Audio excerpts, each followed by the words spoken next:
Now, with my panel, we have decided to confine all presentations to 7 minutes, and just to have one more online participation by Professor Shashi Prabha Kumar, the chairperson for Indian Institute of Advanced Studies, Shimla.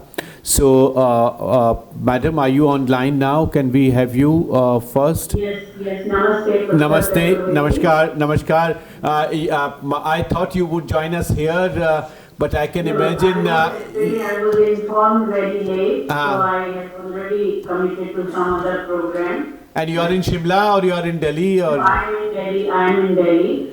Because I think if any institute in the country has the most beautiful building, I think the prize would go to your institution. So I think it's one of the most beautiful buildings in the country. Madam, without further ado, let me invite you to take the floor, please. Thank you so much. Namaste to everyone who has joined online or offline. I'm sorry I couldn't be there in person, but it's better to join online rather than not joining at all. And I am very thankful to Professor Chaturvedi and his team for giving me an occasion to listening to the wonderful presentations, 2 or 3 presentations that I had an occasion to listen to. And I am thankful to Professor Alok Chaturvedi, my previous speaker, who has actually helped me in stating what I am going to speak. He spoke about Dharma, AI Dharma. And I take you back to the original Dharma. Dharma, that is what is required for the sustainable development or the life economy. I was just going through the agenda items which have been listed for this global summit, and out of the 4 points that have been listed, third one was how can we promote a sense of trusteeship over stewardship to enable sustainable model of development. If we all remember that the leaders, G20 leaders have adopted a collective declaration and they have all agreed upon sustainable production and consumption patterns, lifestyle for sustainable development. So what I understand is that life economy requires a transition to an economic system in which production, consumption, finance, employment and other economic activities not only minimize harm but advance social and environmental objectives, delivering inclusive growth for the world. And before I begin what I have to say, incidentally, today is the 554th birth anniversary of Guru Nanak Dev Ji. I offer my greetings to all of you. He was a spiritual luminary who enlightened the humanity regarding universal well-being and proclaimed 3 following steps for the sustainable lifestyle.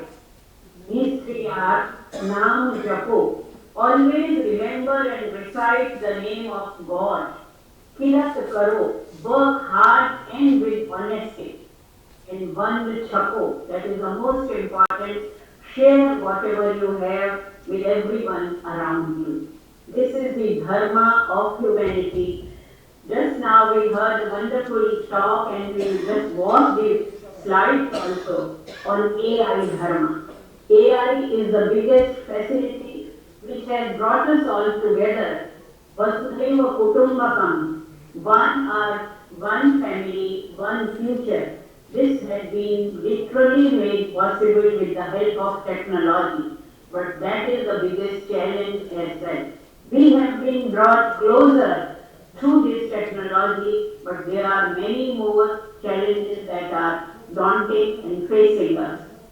So I think this panel on the ideas for life economy, I will just give you 5 points which have been there in Indian thought, Indian tradition, of which I am a student.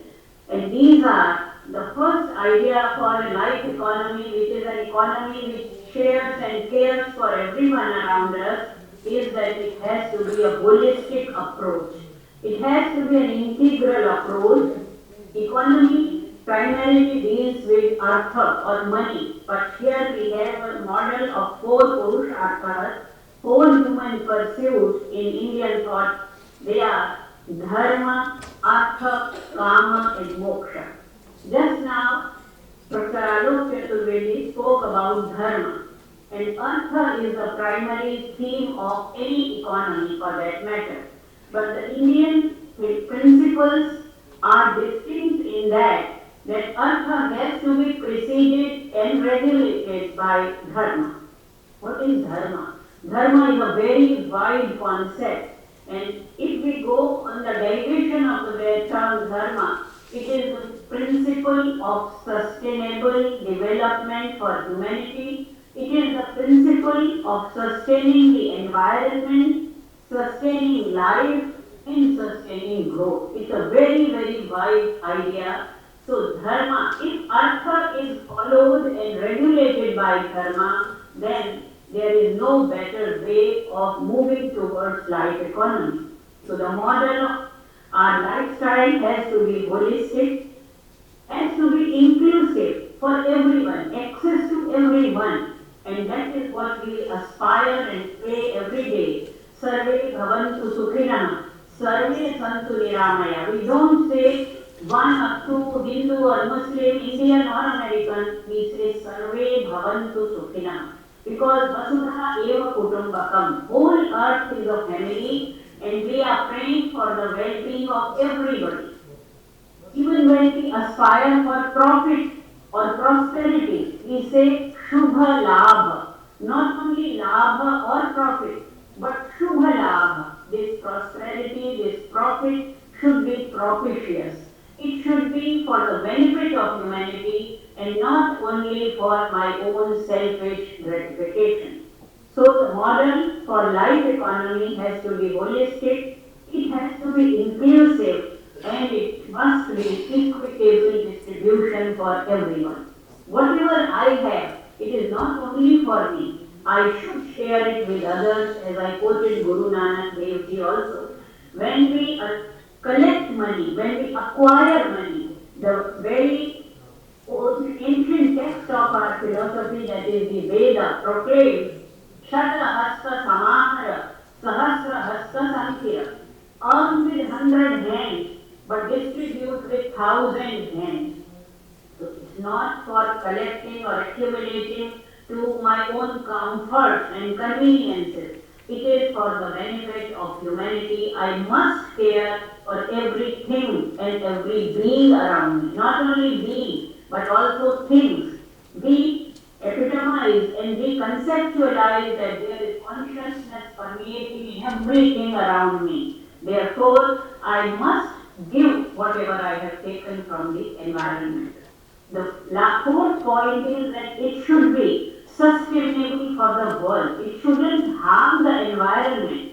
The idea of governance over nature, the idea of ownership over nature has to be changed. We have to have this paradigm shift. The original idea that the Indian tradition tells us is the idea of not ownership but the custodianship or the trusteeship of nature. There was a perfect parity between nature and human beings. Nature encompasses everything: birds, animals, rivers, mountains, the reptiles, the trees, the earth, the water, the fire, the sky, what not. So, the 5 points that I would like to mention, which must be the key point for a life economy, are that wealth for wisdom. Wealth must be acquired. There are prayers for acquiring wealth. We always say Lakshmi Pujan we had just now. We had a festival, Deepavali, in which we worship the goddess of wealth, that is Lakshmi. Vayam Syama Patayo Rainam. We must earn whatever is available to us, we must earn more. But this earning must not be meant for subjugating others. It must be for helping others. So wealth with wisdom, development accompanied with the idea of welfare.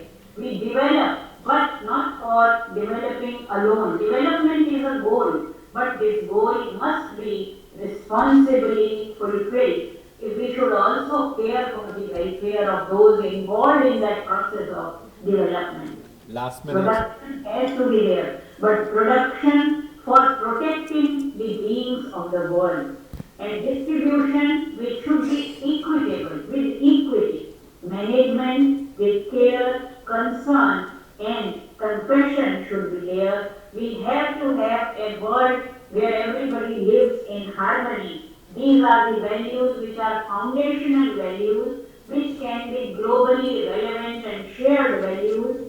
This value-based economic system is nothing but the life economy where there is perfect harmony between nature and the other living beings. We have this idea of the ethical responsibility which we call we are running out of time. duty. And we have so many types of dharma, swadharma, rajadharma, prajadharma, kuladharma, yuga dharma and whatnot. So non-violence is one of them. Then the first one is aparigraha. We should not be oriented by greed, but we should be oriented by our own needs. Shashi Prabhaji, we are running out of time. Can you please start closing? Mahatma Gandhi said there is enough for everybody's needs, but not for everybody's greed. So let us go back to our roots, to these key points available in our short tradition for life economy. And with these words, I stop and thank you again. Thank you. Thanks a lot. Thank you, Shashi Prabhaji, for bringing in so many dimensions through the 5 principles that you very well captured. Let me now turn to the panel members here inside the room, and I go back to Federico, who was listed as first speaker. So, Federico, over to you. Thank you, Sachin G. Good morning, everyone. I'm Federico Bonaglia. I'm the Deputy Director of the OECD Development Center. It's a pleasure to be here with so many friends. You gave me 7 minutes, Sachin, and 3 questions, which means 2 minutes per question and maybe 1 minute for comments at the end. Just wanted to say maybe a word of introduction for those of you who do not know the Development Center. It's a bit of a special place within the OECD because we are open to membership from outside the OECD membership. So we currently have 54 members, and more half of those members come from outside the OECD, including this beautiful country, India, Indonesia, China, Argentina, Brazil, South Africa, and others. The 3 questions that you put in front of us, Sachin, are very difficult. So first one is, what should be the values that underpin a new development paradigm? The second question is there anything, or could there be anything like a global framework of agreed values by everyone? And the third question is, how can we base our economic systems and our policies on those values? I am no philosopher, so I would not be able to answer those questions with the same depth of the 2 professors that we listened to. But I tried to ask myself, how can we operationalize these questions? And so to the first question of what values, I asked myself, well, what are the important values? And first of all, we should maybe go back to the basics and say what are values. And so values are normative beliefs that guide our action about what we consider to be good, what we should do. And principles are, if you want, ways of operationalizing those values. So coming into this building, there is a picture of the Indian Constitution, and in that picture I could read that some of the core values of the Indian Constitution are justice, liberty, equality, fraternity. We heard from the ambassador from Cuba about other values that are important: humanity, human, fair, equitable, inclusive. And now we have heard from these 2 distinguished thinkers about some of the principles that are embedded in Dharma, in Dharmic religions. And I think that when we talk about development, of course, other important values will be sustainability, intergenerational equity, integrity, and very importantly, empowerment of women. And so we have, I think, values that are considered, at least in this room, and in some fundamental texts like the constitutions or Agenda 2030 of the UN, are explicitly or implicitly recognized. So the question is, can there be a global framework? I don't know. And whenever you start discussing about values, and if you base cooperation on values, something may happen where you disagree about the values. And so should cooperation and common action stop because you don't espouse the same values. And sometimes we say we should not base our cooperation on common values, because those may not be universal, but we should base our cooperation on common interest. Maybe. I still think that if we look at some global frameworks, for example, Agenda 2030, the Paris Agreement, the LiFE principles, there are some implicitly recognized values. And we heard a lot here about religions. I was reading a paper where a professor was looking at some of the most widespread religions. 75% of the world population belonging to those religions. And this professor found that there is one, for example, common value running across all those religions, which is integrity. Integrity and condemnation of bribery and corruption. So it seems that this could be considered like a universal or commonly agreed value. But to me, the important point, and I'm coming to my last 2 minutes, Shachin, is what up. So are we missing out any value? And second, what happens when there are conflicting values, when there are dilemmas? And in terms of are we missing out any new value, I think that I don't know whether it is a value, but it's certainly something that we should reflect upon as we enter into thinking the post-2030 SDGs, is culture. And India made a very purposeful attempt in the G20 in putting culture at the core, proposing it even as a possible new SDG. And so maybe this is something that we should think about. But very importantly, what happens if there are conflicting values, and how do you resolve dilemmas? Well, usually power, the most powerful, is the one who decides, or the one who is recognized to be a leader.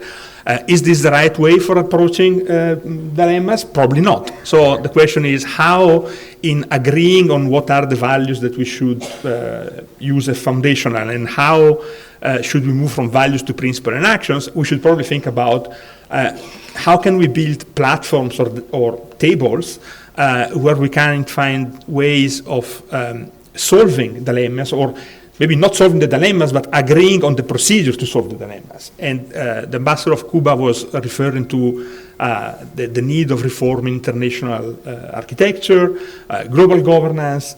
I think that this is something that is certainly needed, and it has to be done through mutual understanding. But it's not only something that happens at the global level. One very important principle of LiFE, which I think is principle number 7, is to enable local actors and leverage traditional knowledge. So this is not only an issue that goes and speaks to the global, but it very much speaks to the local. And so this is another dimension that in the localization of the SDGs is emerging, where the G20 has played an important role, that maybe together with culture should be another important element of our thinking and reflection about the post-2030. Let me now conclude with the third question that you asked, which is how can we base our economic systems and policies on values? Well, if we look at economics, at least at neoclassical economics, values should not be an issue that you should consider. I was reading some quotes from Lionel Robbins and Milton Friedman that were basically saying, you know, economics is not concerned with values. We are concerned about how you meet ends through scarce means. So we don't really care about the values. We need about the how. But maybe this view should be reconsidered in light of what we have heard before, and maybe some efforts should be made in incorporating values in our models. And here I would just like to make 2 examples and then conclude of what we have tried to do at the OECD with some partners. One aspect is that, as Andreas, my colleague, said, if you don't measure it, you don't treasure it. And so if we keep measuring only GDP and do not take into account other dimensions of well-being, those dimensions don't matter. And it's not easy, but we've made some efforts at incorporating these elements of well-being into multidimensional metrics, which has some important implications also for access to finance, because if we continue to condition access to concessional finance on the basis of your per capita income, certain countries that may need those finance are excluded from it because of income levels. The second example is something that originated in an initiative led by the World Bank a few years ago. It was called the Global Forum on Law, Justice and Development, where a number of academics and practitioners talked about how to develop a new approach to the firm, and this speaks very much to what our friend Herald said before, about how you can develop a firm or a corporation that is not only driven by profitability, but that can adequately incorporate those other elements and values that we discussed. This is about how you shape the corporation, but it's also about the ecosystem around the corporation. And so this forum developed something that was called human-centered business model, which is premised on a number of principles. And in a conversation yesterday with a friend that is here, we said that maybe we should not talk about human-centered business model, but about life-centered business model, because there is life that is beyond the humans, that is very important to us as well. And so I will just conclude by saying, if you are interested, we're very happy to share in the page of RIS what came out from this reflection about the human or now life-centered business model. But I would just like to say, what's next? I would like to congratulate all of you and all of us for being here and saying, okay, we want to advance this life agenda. And I think that this can only be successful if it is a truly collaborative endeavor, where we try to advance the conversation at all levels. I say the global, engaging with the G20, but also, I spoke 9 minutes, oh my God, but also more at the local level. And so you can count on us to remain engaged, and sorry for speaking a bit longer than I talked, but thank you very much for the opportunity. Thank you. Thank you. Thanks a lot, Federico, for bringing forward this very important point of how neoclassical rise has actually debased the value system within economic thought process, which Adam Smith and generation covered. Let me now bring in Dr. Arun Mehra, a very prominent Indian public intellectual who is chairing Halpage International India and was member of the Planning Commission. Sir, you have the floor. Thank you. Before you take over, let me acknowledge presence of Mr. Pradeep Mehta, another stalwart in our region who has been working on trade issues and in Africa, and also presence of Vice Chancellor Kurukshetra University, who has just joined in. So warm welcome to you. Sir, you have the floor. Thank you very much, Sachinji and Riz, for inviting me to speak about values and ethics for life economy. And I will speak the truth to power. I will really speak the truth to power from my heart. The core ethical principle of life is care for others more than for yourself. The time has come to learn from nature how nature works. Everything in nature is at work. The sun, the soil, the streams, the trees, the birds, the animals, they work not to care for themselves alone, but to nourish the lives of others too. What is the ethical principle that should guide human work? Lord Krishna gave it to Arjuna on the battle of Kurukshetra, when Arjuna was troubled by an ethical dilemma. What was the right thing for him to do? Lord Krishna told him, you have a right only to the work and not to the fruits thereof. Humanity needs to urgently find new global solutions for sustainability and for equitable inclusion in economic growth. We should look at nature and families for solutions. How nature organizes itself and nature works, and how families are organized. Families are well-formed organizations in which people care for each other, not exploit each other for economic gain. We came to life through the labor of women. We are nurtured by the care of our mothers and other caregivers. What is the value of the work of caregiving to life, and what value is it to the economy? The principle of selfishness has pervaded modern economics, with the presumption that humans are merely rational and self-interested calculators.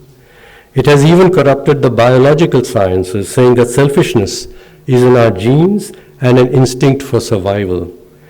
The gene of compassion is missing in artificial intelligence.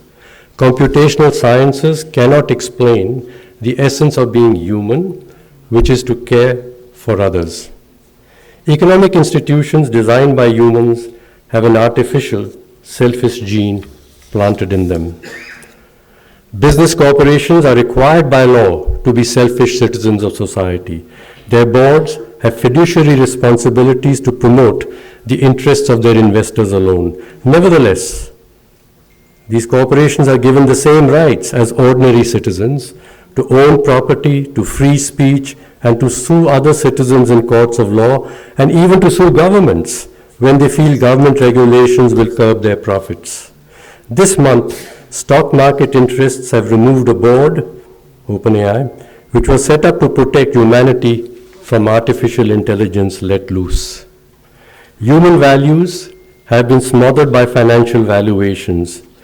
Two ideologies have been clashing through the 20th century. The ideology of property rights, which is the principle driving capitalism, and the ideology of human rights, which is the basis for democracy. Decision rights in the governance of capitalist institutions are assigned on the principle that $1 gives one vote and $1 million give $1 million. In democratic institutions, on the other hand, each beating heart has an equal vote, whether its owner has $1 million or none. When appliances designed to run on AC current are connected to sources of DC power, there will be blow-ups. When institutions designed to run on human rights principles are plugged into institutions designed to run with money power, there will be blow-ups. This is humanity's challenge in the 21st century, how to put humanity back into capitalism. At the birth of the European scientific enlightenment, Francis Bacon declared that modern science had given man the power to control unruly nature. Tragically, while modern science has given man more power, it has not given man the wisdom to respect nature, women, and life. Let's not look to the science of economics or even to the physical sciences for solutions for how to save our planet and to save humanity. Let us look at the science of life around us. I want to pick up on something said in the first panel, and Heerath put it very well. He said that when the soil is toxic and you put a good seed into it, the seed will either get distorted or die. So using the enterprises of the financial system, the present business, private sector, financial systems, to nurture the seeds of new lives, of new enterprises, which will create the new paradigm, intellectually it doesn't seem to me a sound thing to do. We cannot use the old paradigm to create the new paradigm. The present paradigm, as paradigms always, are protected with the use of money power, muscle power, and knowledge imposed on others, our knowledge imposed on others. This is the resistance to change in the paradigm. It will come from people who have institutions who have power in the present paradigm. The power of knowledge, the power of money, and sadly, as we are seeing in the world today, the power of muscles.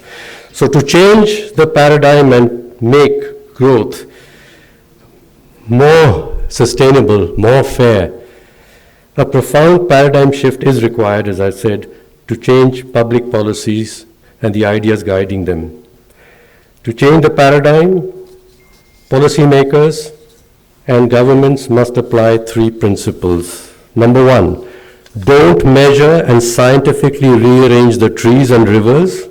Listen to them and learn from them. Two, don't destroy forms of families and social organizations by plucking human beings out of them to fit into formal economic organizations, as we are doing with women. It is increasing the GDP, but it is destroying the ability of humans to care for each other. And three, economists, policymakers, and also development experts, please don't listen to the numbers, listen to the people. And therefore, talking about the next steps, which you will be creating a platform, which is a process for changing our knowledge paradigm, I say, let this platform not be platforms for experts to debate with each other, but rather for experts to listen to the people. Thank you. Thank you. Thanks a lot, Arun Mehraji, for capturing the essence and also bringing forward the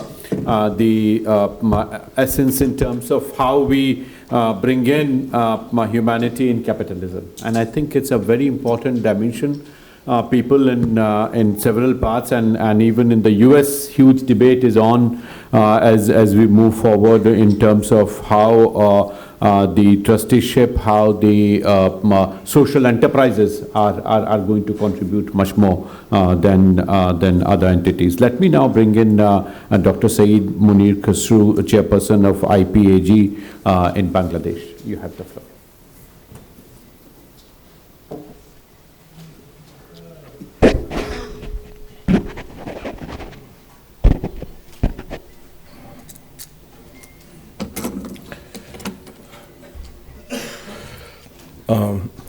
My dear Dr. Sachin Chaturvedi, Director General RIS, fellow panelists, distinguished guests, ladies and gentlemen.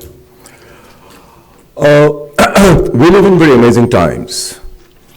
We are a witness to a very momentous moment in history where we are at crossroads. Those of you who attended the dinner last night may have seen the audio-visual that RIS had made. We have become victims of our own success. Let me ask you, in your opinion, which individual or entity has the single most impact in our lifestyle? Anybody? Mother? Okay. Ourselves, peers. Parents, okay, you add on the dad, okay.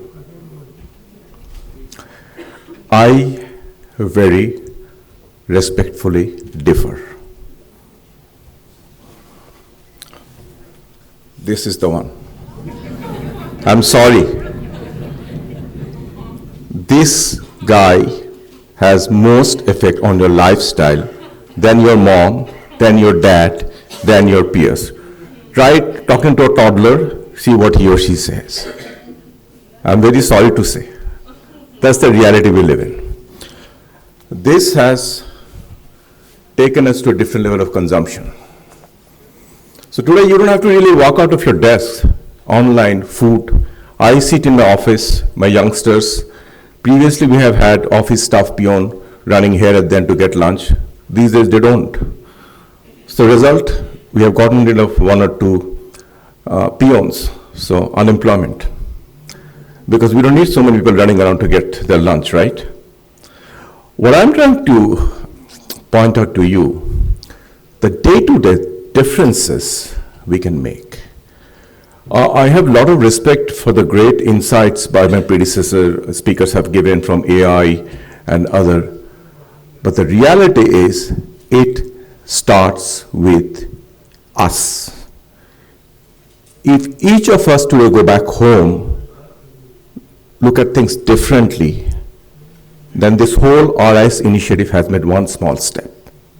We come here, we speak, we deliver it, we keep on doing the same thing. Just reducing your dinner plate to the size which is good enough can save 15% food waste. Are you going to do that? Probably not. So the reason Japanese live longer is because they eat the minimum required. That's why they live 80, 90, and that's why we struggle 50 onwards. We eat more than necessary. That's what we South Asians are known for. So when respected Prime Minister Modi flagged it in October, I'm sure he had these small insights in his mind. And as much as we talk about theories, it doesn't matter. If we don't look into ourselves and look at the way we consume and live, it really doesn't matter. I'll give you simple numbers. Even as we speak, today we are having solid waste, municipal solid waste, 2 billion tons, which will become 3.5 billion in 2050. Ironically though, no disrespect for my friends from the north or west, 35% of this done by countries whose population is hardly 15%. So as much as we try to avoid this north-south thing, it's real. On the other hand, what is happening, if you look at the waste, food and green waste, low and middle income countries are contributing around 55%. Advanced countries are contributing 35%. What I'm trying to say, this divide, no matter how much we look at it, starts no matter which part of the world you are, Tokyo, Berlin, Delhi, Dhaka, it starts with us. And that is something I hope this RIS mission, joined by UN or some other body, really takes it forward. Because, few simple examples. Research has shown when you use water instead of toilet paper, that's more hygienic. And if the world has stopped using toilet papers, imagine how many trees would have been set. 27,000 trees every day are being chopped off for our toilet papers. 27,000 trees. How many trees do we plant every day? These are very stark number which should make us real. So whether you change your dinner table or dinner plate, or you stop your, and these are very culturally sensitive issues, social issues. So when you say there's a global framework, it won't be that easy. Each country, nation has its own set of code of conduct. We can't just walk in and tell someone this is the way we do it, so you should do it as well. So it will be a challenge to find some uniform code of conduct. But good thing is, whether it's RIS or India G20 leadership, somewhere a small start has started. We have a long way to go. Now, some countries are doing a lot of great work, like Rwanda, say, for example. I was very pleasantly surprised to see that Vision 2050, which blends in sustainability, inclusivity. Look at Costa Rica, what they're doing. If you are a landowner and you are managing your land in an eco-friendly way, the government refunds your investment. So a lot of interesting things are happening around. Look at Bhutan, Bhutan for Life. Bhutan actively discourages tourism because it wants to preserve the pristinity. So you don't have to go too far to see how nations are sacrificing to uphold the greenness. Similarly, in the north also, Germany, Sweden, Norway, they have a lot of remarkable work. So it's not a question of south versus north, east versus west. The crisis we face is very universal. And each of us has a role to play. So when India started this LiFE thing 1 year back, I strongly believe essence are very good, but as it always happens, how to take it forward. So as a business school professor, I get very restless when nothing gets done. I mean, we can talk about theories, we can talk about analysis, end of the day, did we make any change? Now, we're having the same debate in 2030 and nothing has changed. We're having the same dinner plate, we're doing the same waste. We have to go through serious introspection. Technology can be a game changer depending how you use it. So we have AI, we have 3D printing, we have IoT, enormous. I mean, never ever in the history of human civilization we have been equipped with so many tools. It would be rather sad if we just use these tools for our own personal gratification and cannot go beyond our own selfish needs to see what it can do to humanity. The sad thing technology has done, it has made us very self-centered. Today's kids are more upset how many likes they have gotten on a brownie or cake they have put, and without being least bothered, how do they relate to their life? So it's a whole ecosystem we're talking about. So we cannot talk in isolation of the family, the community, the society, the nation. Is one big game. It starts with small steps, but we must not lose sight of the big picture. We frequently have this tendency to get very quickly carried away by numbers and technicalities, and we lose sight of the big picture. Big picture is we are making our own planet crumble to its feet. Last week, one of the biggest icebergs started moving from Atlantic, meaning temperatures are really showing up. And you must have heard yesterday that forget about 1.5, we're heading towards 2.7. So 1.5 is out of the window the way we're leading our lives. And if you look COP28, COP27, completely overwhelmed by fossil fuel lobbyists. So we are fighting a losing game. Let's get real. That's the reality we're faced with. So best thing in my humble opinion, let's start with ourselves. Whether it's LiFE or India or RIS, that's not significant. What is significant, our own responsibility. Now, a couple of quick points. How much time do I have? One is environmental stewardship. Each individual nation has a responsibility. I mean, for example, India in certain cases has done a good job. It is one of the leader in renewable energy capacity. Currently, if I'm not wrong, they're fourth in wind power, probably fifth in solar power generation.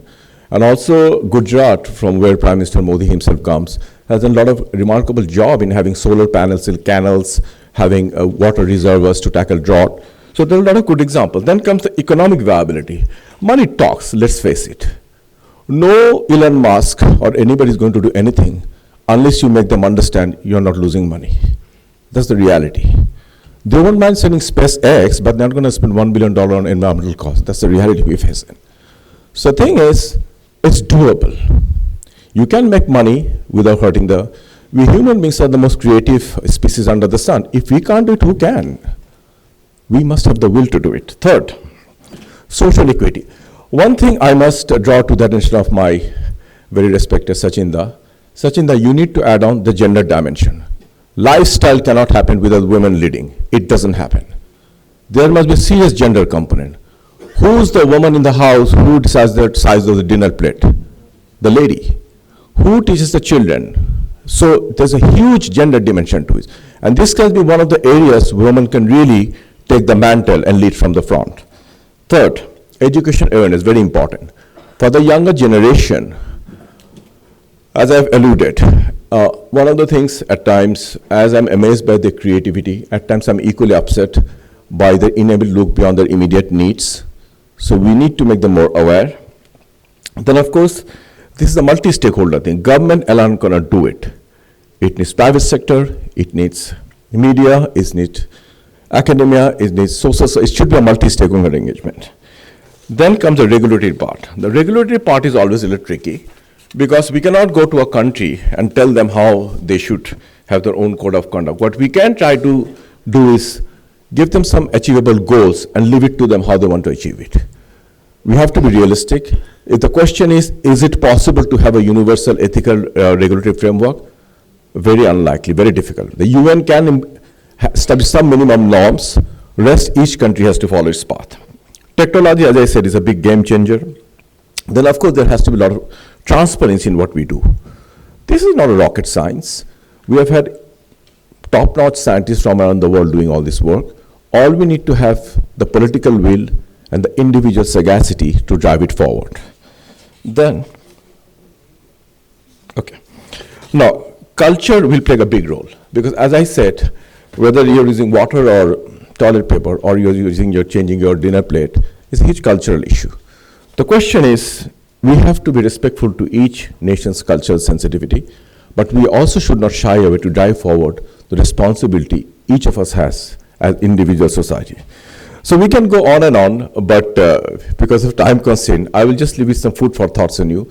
So I hope these few remarks will hopefully give you some time to pause and ponder, and hopefully when each of us go home, we'll try to do things a little differently. Thank you. Thank you. Thanks, Dr. Khosrow. So friends, colleagues, we had this excellent panel that has provided context to what we were discussing in the first inaugural panel today morning. What we have now is around 10 minutes for quick Q&A. No long speeches, just some clarifications and quick observations that are useful. And I would also very much like to bring in our two colleagues, if they are still online, Shashi Prabhaji and Alokji. So if they are there, we can bring them on screen, two of our colleagues. And 10 minutes are there. Somebody here with the cordless mic would help us move forward. So anybody who would like to make any observation? Yes. Yeah, I think somebody can close mic so that we don't have echo. Some may do without mic also. Yeah, so online there would be problem. We have a cordless mic here.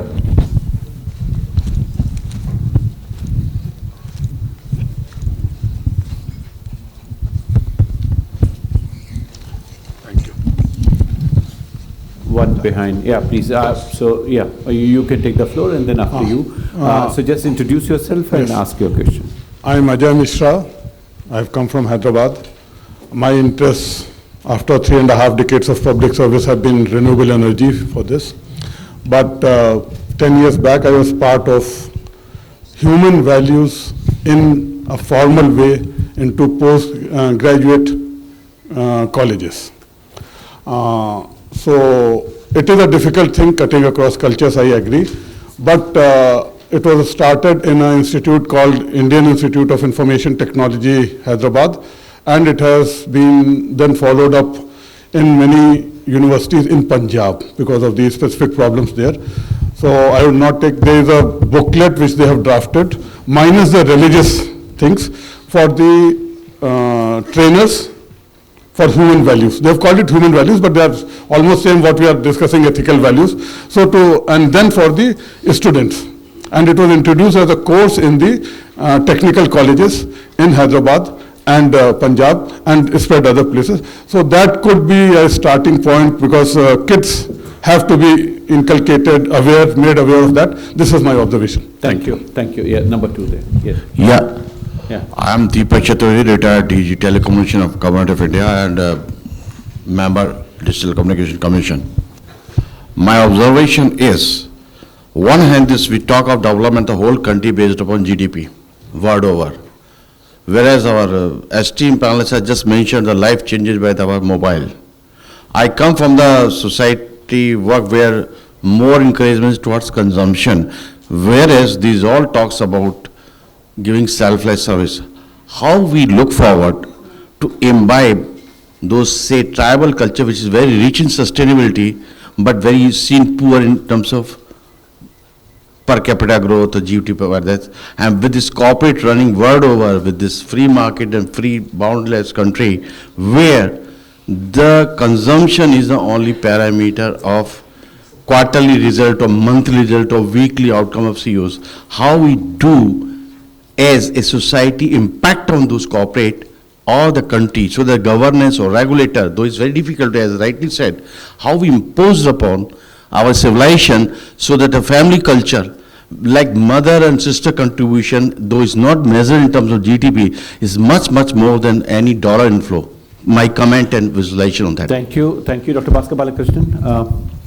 I would very much like some gender balancing also. So, thank you. Yeah.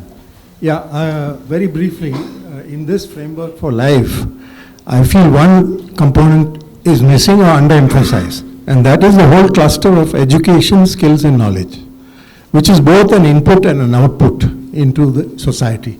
So this has to be included.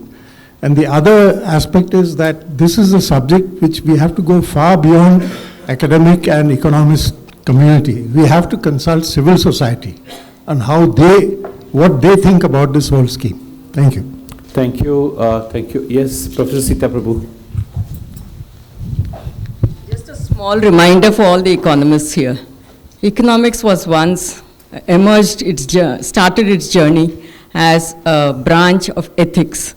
And then we packed ethics into a field called welfare economics, and rest of economics seems to be free of it. Let's just remind ourselves that it's moral philosophy that the early economists had looked at, and we need to get back to that. Thank you. Thank you. Thanks for this very important reminder. I think this would go a long way. Yeah, please. Yeah. I am Ajit, founder Khushi Gram, meaning happy villages and communities. My point is, one observation is that I think we should add all this in education right from early school.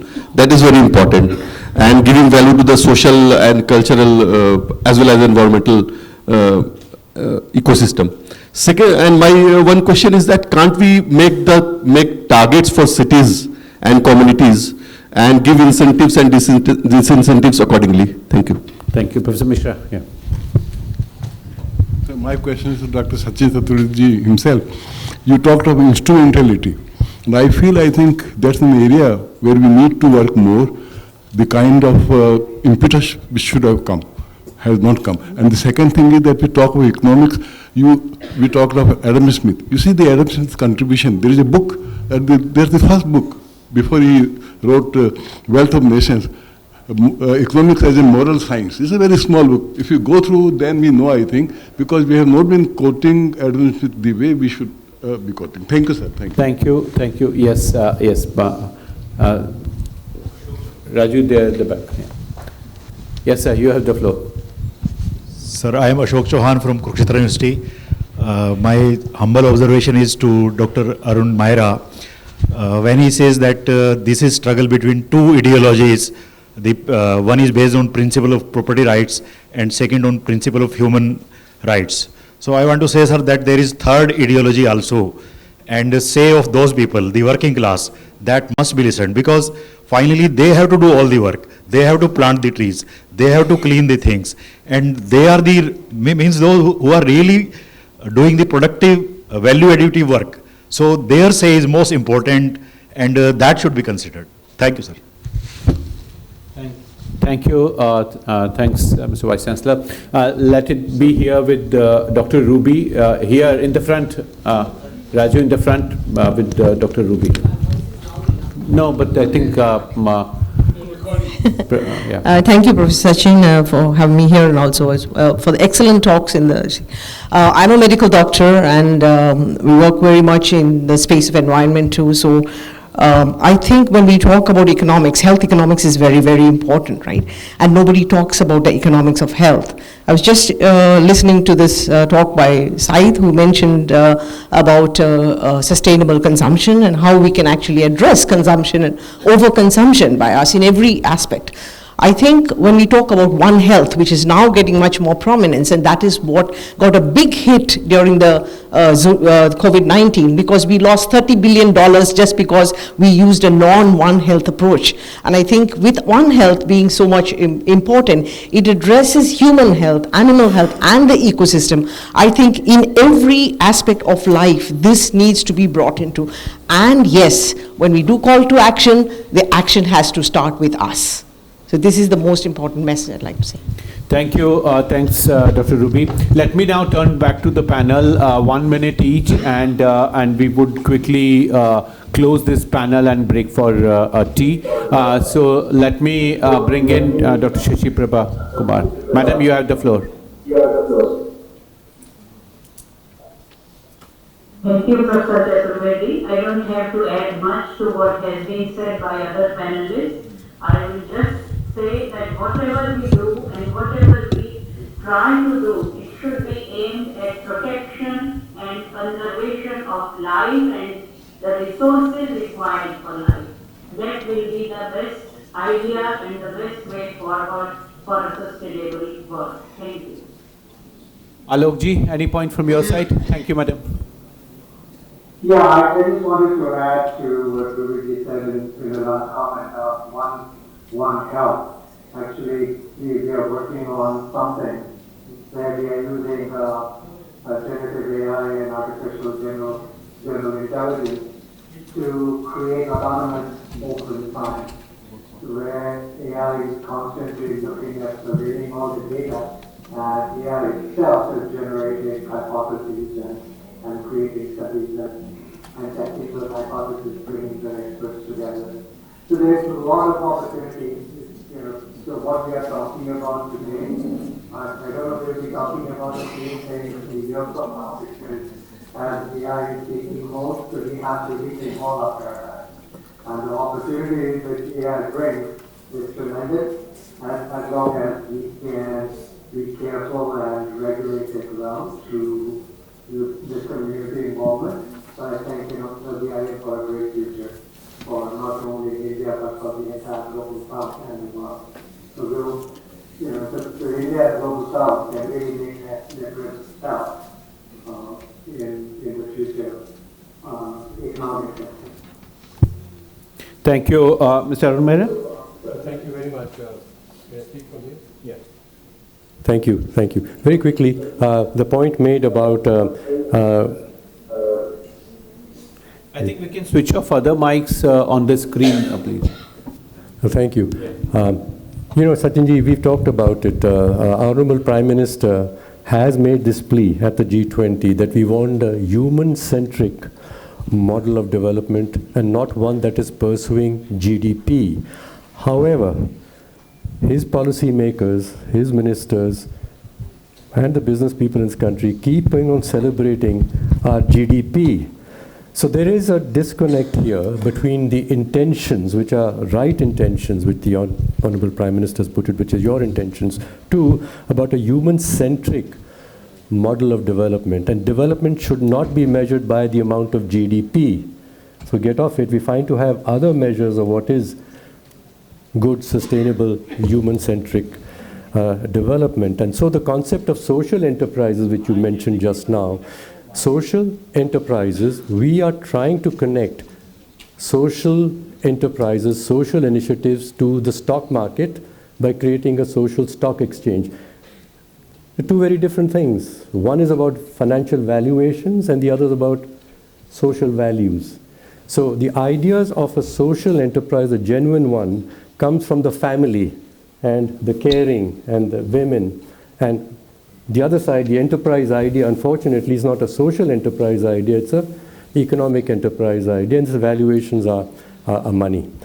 The third is, we talked about education, and yes, we need to introduce education, and thank you for mentioning that, and I have been having the privilege of listening to professors teaching ethics in management schools and in technical schools. It's sort of taught us something on the side. And so when you come to actually why you're doing what you're doing is the ethical question. And we are, through the education system, saying to grow the economy, we must have more skilled people, more vocational skills. Well, what are those skills about? They're not about ethics and values.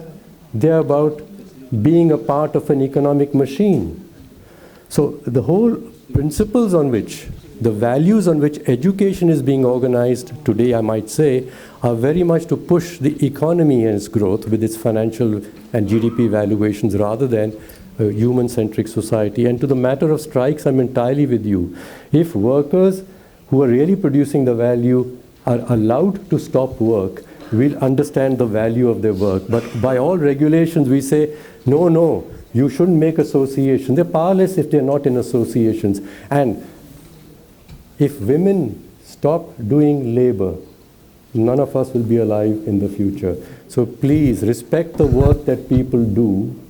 It's quiet work, it produces no GDP value, but it's the real work. Thank you. Thank you. Thanks, Dr. Maira. I think important observations you have made. We heard the previous interventions. What I would request Arpit and Sukrit both to put together sort of recommendations from the conference, and Mr. Maira, what we would do is to share that with the Chief Economic Advisor. The beginning has to be made from the economic survey. That's the main document for our vision, and I think human-centric development should become part of the framework of the economic survey, and then of course the finance minister's budget speech itself should also reflect this priority. So you are absolutely right. Prime Minister's vision of human-centric development is in one direction, but the financial entities and those who are commenting are in some direction. So I think we can bring back all. The second observation, which has also come from the floor, is about education. So Sukrit, I think we can also capture education, and we can share the new education policy has this component already, but it does not include school education at this point. So we need to bring that in school education, and Dr. Panigrahi, we would take that forward. Federico? Thank you, thanks, Sachin. Three very quick points. First one is, we have heard about the impact of changing behaviors. And I think that it's important to have more evidence about those impacts, to show how changing certain actions would have transformational impacts. Having said so, I also would like to warn us against putting all the burden on the individual and on the household and on the consumption side. Here, we have talked about the enterprises and the need that the enterprises need to evolve. And I think that there should be no mistake, no misunderstanding that when we're talking about life economy, we're not talking about individuals and households being the sole responsible for change. Enterprises and government have the very important part, because especially governments, they set regulations and people respond to those regulations. And my final point, which is very much related to this, is that like it or not, we should not forget that there is a fundamental right to develop and to escape from poverty and deprivation. And this should also not be misunderstood as the purpose of life being to saying, sorry, you cannot develop. And I would like to rejoin what Sonny Kapoor was saying at the beginning.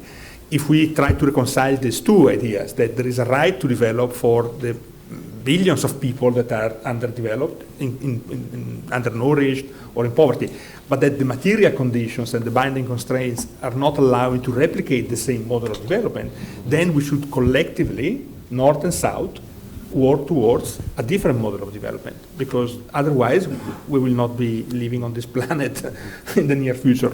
Thank you. Thank you. Dr. Castro, you have it? No, I agree with my friend Federico, but as we know, governments and other things are always a little tricky area. So definitely government has to lead from the front, but the government can't go every family's home and make them do what we are supposed to do. So it has to be a blend of both, number one. Number two, this life, that is lifestyle for environment. So today in this August occasion, and thanks to RIS and the Indian government, I mean, why are we here? We are trying to build an earth better than the current state it is in, right? So life, you can look at it, let's initiate future earth. That's also life. The future you're going to left to the next generation. What we do today has the footprint even after we have left this world. That's one way of looking. How do we do it? Very simple. Let me abbreviate earth for you. If you want to achieve life, E, we must learn how to endure. A, we must learn how to adapt. R, the 3 R's, remember? Reuse, recycle. T, transform. That leads to H, our home. Thank you. Thank you. Thanks, Amika. So a big hand to my panel.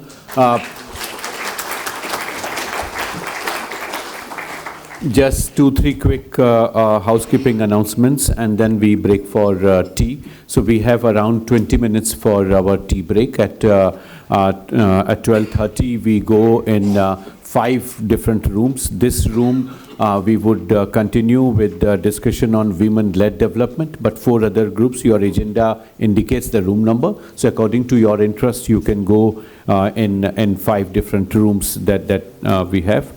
This session, the next parallel sessions, which we have called as Action Lab, because sometimes we have this idea that plenary are more important than parallel, and parallel are just side. That's not the idea.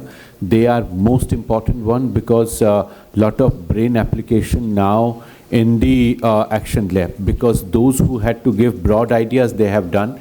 But now is the task to decipher all the broad principles into actionable strategy. So your guidance on that is required. Just now we discussed what Indian Economic Survey or our respective national surveys can cover, what is it that we can cover through education policy. So all those important specifics are expected from that session. And that session would be now for 1 hour, and we would finish at 1:30. So 1:30 to 2:30 would be lunch break, and then we meet in this room at 2:30.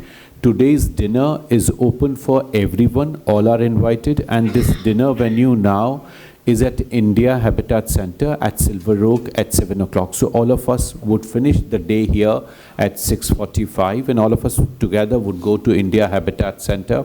There can be no visit for RIS delegates not coming to Habitat and going back. RIS is very much in India Habitat Center. I would encourage each one of you who hasn't visited RIS to spend some time at RIS, but also enjoy our hospitality at India Habitat Center, Silver Oak. The dinner begins at 7 o'clock. So now we break for tea. Yep. We'll now break out for action labs after tea, but as Dr. Sachinji said, we are now run out of time. So the next action labs, including the harvesting from the action labs, together will be 1.5 hours. So we'll close together at 1:30, and then 1:30 to 2:30 is the lunch. Before we break out for coffee, I'll request the facilitator to talk about how you are structuring the action labs for the benefit of all the. For all? All, Now? No. So I request Ms. Mariana and Mr. Luis to please come and brief about the action labs. Hello, everyone. Hi, everyone. I'm Mariana. And I'm Luis. Well, we are from Brazil. And taking advantage from the great energy, the progress and accomplishments from the Indian presidency brought to the G20 this year, we want to make sure that we head to Brazil with actions and clear commitments. And that's why we are leading now the Action Labs. So we were invited as Impact Hub to facilitate the Action Labs for you. What is Impact Hub, Luis? So Impact Hub is the biggest network of innovators working with the LiFE economy. We're present in more than 110 locations around the world, more than 65 countries, working with different innovators to work around the LiFE economy context. But what is so different in the approach of the action labs that we're going to facilitate now? So as Mr. Kant last night was addressing the delegates and bringing to our attention the urgent need to create human connections and finding new innovative ways to foster deep connections and collaborations, we would like to bring to you something that sounds something like that. How does that sound to you, Luis? It sounds like something that we do normally at Impact Hub all around the world, and that's why we're going to use something called our Art of Hosting to facilitate all the sessions that we're going to have on the Action Labs. So Art of Hosting is going to help us to go deeper in conversations, guide actions in a collaborative way, and we will have a lot of spaces to have collaborations and conversations between all of you. So that's going to be a moment for having conversations and not just listening to what other people have to say. I know this can sound a bit different, but as our speakers also emphasize, if we keep doing things the same way, we will never get to different outcomes. So we just ask you to trust us in this process and embark with us in this journey. Yeah, and it's important just to say that the participation is very important. So when we ask all of you to come to the Action Labs, the participation is going to be something very important to make it work. So Mariana, can you explain to us what the 3 waves that we're going to have in the Action Labs are going to be? Right, so the first Action Lab, which is the one we're going to have today, is really about grounding us in examples of the LiFE economy. So going from the theories of the discussions, but actual examples. So we're going to bring actual examples from the speakers that will be with us, but especially from you. That's what we're expecting you to do, and bring to us some interesting examples in the first wave of the Action Lab 1. For Action Lab 2, we'll be diving into the priorities of the G20 as defined, and we're going to look into how the LiFE economy can help us advance that agenda. The Lab 3, on the third wave, it's finally about what actions we are collectively committing to and what's our timeline for that in a short, medium, and long term. So it really is about the action and the commitments so we can take that forward to Brazil. Yeah, so now just on logistics, we're going to have the 5 action labs in the 3 waves. So you must just understand the room that fits for you better.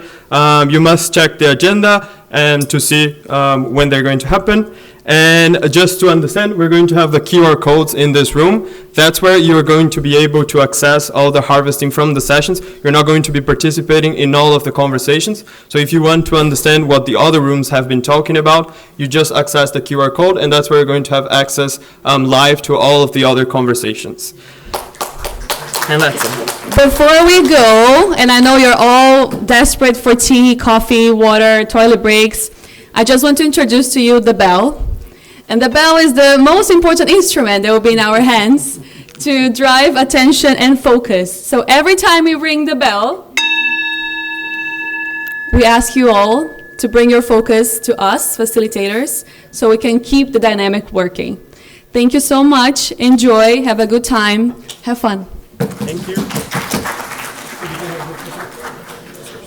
Action Lab E on women-led development will be held here in hall number 6.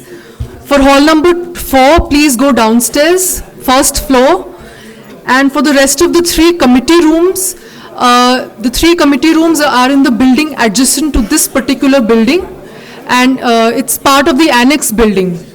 So you'll also find the signages to guide you, and please make sure that you're on time. Thank you. Thank you. Thank you.